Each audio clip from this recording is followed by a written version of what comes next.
Wow, what's going on, everybody? Welcome to the Cosmic Labyrinth. And we are doing a fun lesson today. I'm studying something, so I'm going to share it with you guys.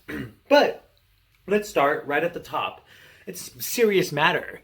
Do you realize that there are political and human collaborative uprisings happening all over the world right now? Like literally as we speak right now, all over the world, even here in America, but all over the world, in Moscow, Paris, in Haiti. They're asking for the resignation of the president in Haiti, Cairo, Syria, Palestine, Israel. Like right now, absolutely Peru. There's all these huge political. There's these collaborative group efforts to stop whatever's going on. And there's even there's these climate strikes that are happening. So there's these collaborative groups that are coming together and they're trying to make a difference. And so here I come to this book. It's called The Empowerment Manual. It's by Starhawk.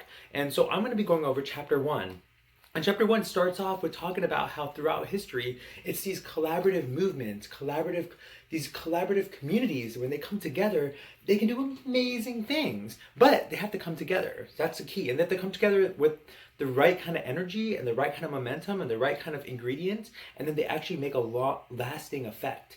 They actually create situations where we get paid for working, for example. We have rights as workers. There's like so many different, oh my God, we get like running water. Everybody has like water running through their homes. Like these kind of things happen because people took the initiative to demand that it needs to happen, and they came together as a group. So really quick, that's how it starts. The chapter begins with discussing how these things have been happening for a long time, as long as humans have been around, gathering in groups. But what's really interesting is more specifically right now, I'm working on a project right now in the Silicon Valley where we're building a creative collaborative space. But it's also we're also doing a permaculture project to, cultivate the water, cultivate the land, and then create a meditation center, a community space for the community to come and to heal, to connect with nature, to plant, to get in touch with the ground.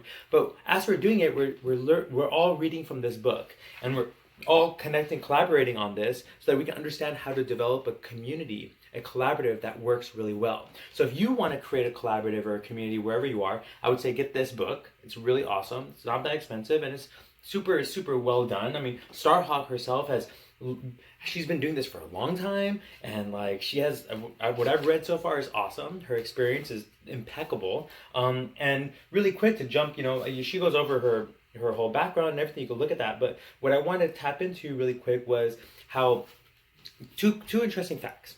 Number one, only 10% of collectives, like community collaborative collectives, actually work out. That's crazy. Like think about the political ones, the unions, the communities, like the Osho, spiritual kind of communities. Think about only 10% of them end up working out. And there's a bunch of reasons why. We're probably gonna go over them in this book. And also going to go over it with each other, what makes collaborative communities not work. Because I've been a part of a few and I've seen why it doesn't work. And sometimes it really comes down to hierarchy, right? There's a really great quote that I came across in this book was, the swarm defeats the hierarchy. So that's something to think about right now. We have a lot of hierarchy right now. In a lot of different places, there seems to be an imbalance and inequality of resources, inequality of knowledge, inequality of health, inequality of all these different things. So what fixes that? The swarm. Like when people come together and support each other and find ways to support each other, then they can actually move, that community can move through the rest of other communities to activate them, or activate itself to become more bigger too, and to work even better. Like a hive, or like a swarm, or like a network, a mycelial network. Just really want to quickly go over some of these quick things that she kind of hit on that, is really good for groups and circles. Looking at things, like when you look at your group or your group of community or whatever you want to build, wherever it is, wherever you are, it's important to think of building circles, networks, webs. We don't want to be looking at pyramids or trees anymore. We want things to be, more of like a circle. We want it to be a horizontal structure with your peers. We want there to be no formal authority, right? There's no bosses. You're not the boss of me. You're not the boss of me. Right? There's no there. Everything is the business is run collectively, cooperatively. So people have some sort of value maybe in the business, or everybody has a stake in it, right? So they're all if it benefits, everybody benefits. There's the groups. It's not really about money. The reward isn't about money. Like maybe there might be money involved, but it's not about that. It's about something more than that. And these are like these are ones that kind of makes these kind of groups, collaborative groups, kind of different than any other group. Like a company. There's a lot of emphasis on strong altruistic values, right? And then also a big thing is that there's a lot of focus on like play, like self development, connect empowerment to yourself. Uh, so going on, she talks about herself, which I advise you to look up Starhawk and research her and look up this book, The Empowerment Manual. And then she goes on into some discusses for meditations, which is pretty awesome because I like to do these kind of things during my workshops, the things that I facilitate. And I think it's really important to create these kind of, these kind of like gatherings, right, where we are very intentional with when we're gathering together. And there's something I want to bring up really quickly is the understanding that the hierarchies versus the collective. Like the idea, like what is it that we want, And so let me give you guys this simple exercise, and maybe you could write it in the comments. That would be awesome. Okay, if you could write in the comments. What is the ideal community for you? Like, what's the best version? Like, if you think of like a place you can live, like a community, right, that you can wake up in, be in, like enjoy, be a part of. What is the ideal version of it for you? Like, what does it look like? What's happening? What does it look like? Describe it. Like, what is that to you? Like, meditate on that and then like share it in the comments below. Please. It's interesting to think about that. Like, what is the ideal community? What's the ideal collaborative group for you?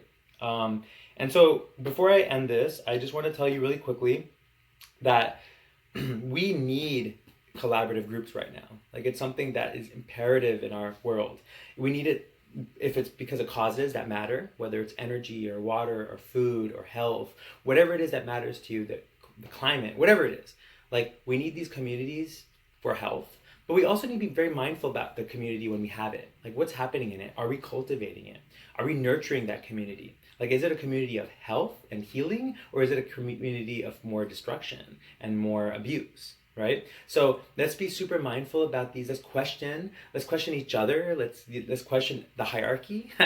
Let's question the people telling us what to do, because then that makes them better. Like, if they legitimately are leaders, legitimate leaders will want to improve the livelihood and the understanding of everybody around them. So please ask questions.